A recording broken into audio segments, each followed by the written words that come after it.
La Regione, attraverso la sua avvocatura, ha depositato in procura a Belluno un esposto sul blackout che ha tenuto al buio oltre 60.000 utenze, fra residenti e turisti, da Santo Stefano in poi. È solo una delle azioni che si stanno mettendo in campo per cercare di individuare responsabilità e per recuperare i danni subiti da mezza provincia.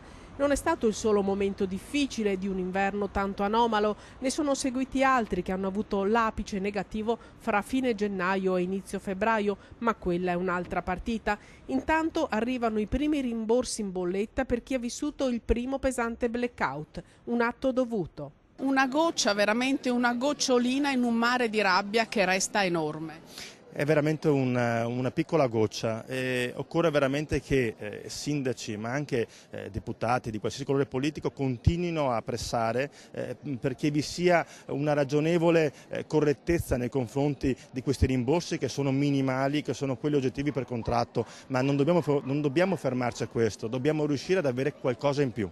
Il parlamentare di 5 Stelle ha pressato i gestori dell'energia fin dall'inizio, chiedendo in prefettura ragioni e modalità di quanto accaduto e dei possibili interventi di ristoro e sistemazione del servizio, ma ad oggi le soddisfazioni restano poche. Abbiamo fatto delle richieste in maniera tale che fosse un intervento diretto in queste situazioni, perché sono situazioni anche di colpa oggettiva, ma Terna in questo momento ha voluto lavarsene le mani.